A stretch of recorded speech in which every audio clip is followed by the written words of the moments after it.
piores destinos para se ter em um anime. Opa, e aí? Eu sou o Solar, from canal Solarzinho, se você tá perdido em qual canal você tá vendo esse vídeo. E como havia recentemente comentado na aba da comunidade, eu comecei a ver Soul Eater. E puta merda, que anime bom, meus amigos. Mas atualmente no arco que eu parei, o Kishin foi recém-libertado. E podemos ver um bocado do passado dele. E meus amigos, esse homem aqui teve um destino complicado, viu? Além de ter sua pele arrancada, ela ainda foi usada como prisão pra poder prender ele no subsolo. E o rapaz ficou um bom tempo penando ali dentro. Tudo isso pra quando ele voltasse e fosse solto, na sua primeira aparição, ele tá parecendo uma fimosa gigante. Mas saindo do papo de Soul Eater, isso me botou pra pensar em qual seria o pior destino que o personagem poderia ter em um mangá/anime. Fiquei ponderando entre diversos personagens que eu conheço e acabei chegando em uma conclusão. Por que eu não faço um vídeo sobre isso? Eu sei, muito produtivo da minha parte meu método de chegar em uma ideia de vídeo. Mas agora que eu já coloquei as cartas na mesa, bora pro vídeo.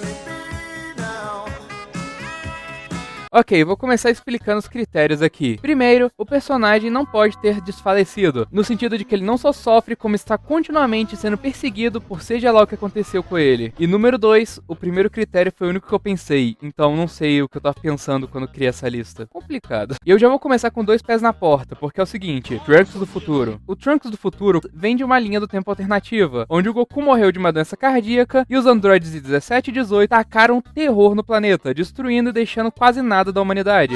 Ele cresce em um mundo pós-apocalíptico, perdeu seu treinador em uma cena épica, carregando o peso de ser o último dos guerreiros Z que ainda tá vivo. E mesmo depois de viajar para o passado, entre muitas aspas, treinar e derrotar o céu na sua própria linha temporal, o seu futuro é na prática condenado. O universo principal segue sem ele. E mais tarde, na saga Black, que já é no Super, sua realidade é totalmente apagada pelo deus Ex Machina, conhecida como Zeno, restando apenas uma linha temporal alternativa corrigida, entre aspas, também. O Trunks luta sem parar, carrega o peso do sacrifício de todos, só para ver que sua luta no final não importou de nada. Ele não só perdeu o mundo, como também perdeu sua própria realidade. É quase como ser condenado ao esquecimento. E infelizmente, por Dragon Ball Super desenvolver muito pouco seus personagens, o cara só aceita isso, e vai viver num mundo que não é o dele. Mas já vou dizer, por conta desse final aqui, eu acabei deixando isso aqui quase com menção honrosa. Daqui pra frente é só ladeira abaixo. Yakimaru. É o seguinte, eu vou falar do menino de pau.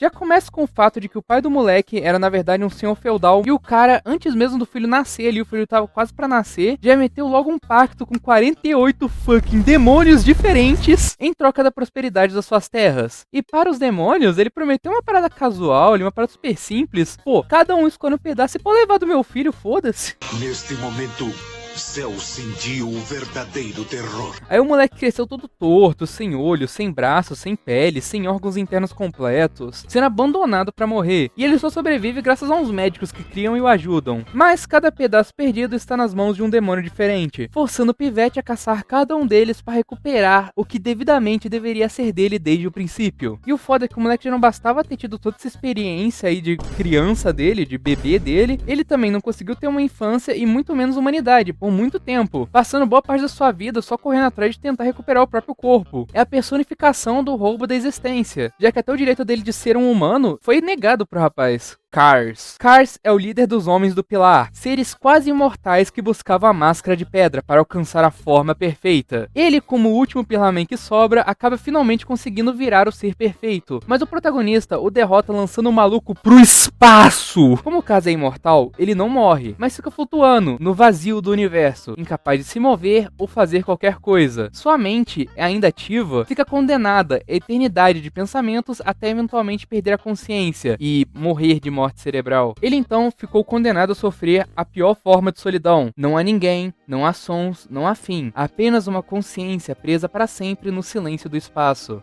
Agni. No mundo congelado de Fire Punch, existem pessoas com poderes chamados de bênçãos. Agni tem a bênção da regeneração, e logo no começo do mangá, seu vilarejo sofre de um mal-entendido, e graças a um oficial chamado Doma, usuário de uma bênção de fogo que só cessa até consumir tudo completamente, o vilarejo é destruído, a irmã e única família do Agni morre, e o Agni... Ah, meus amigos, as chamas queimam Agni sem parar, mas sua regeneração impede que ele morra de fato. O resultado, ele passa anos ardendo em fogo vivo. Agni manteve sua consciência, ele vive em chamas, condenado a sofrer tanto física quanto psicologicamente. É uma morte sem fim, mas lúcida. E se não fosse ele querer se vingar do Doma, era bem possível que ele fosse ficar no mesmo lugar implorando para que a sua bênção em algum momento parasse de funcionar. Diávolo. E por último nessa lista, tem que vir ele. O cara, após perder para o Diorno e seu stand Golden Experience, Requiem. Gostou de como é que eu falei, mano? Muito foda. Ele tenta escapar, mas o poder dessa nova forma do stand do Diorno o condena a um ciclo sem fim, literalmente. Diávolo é preso em um loop infinito de mortes. Está constantemente sendo desvivido de diferentes maneiras, atropelado, esfaqueado, dissecado e o que mais der na telha com requintos de crueldade. Eu não duvido que teríamos outros bons exemplos poderiam entrar nessa lista desse vídeo, tipo o Subaru, com aquelas mortes diversas que ele teve ao longo da série. Hey, you.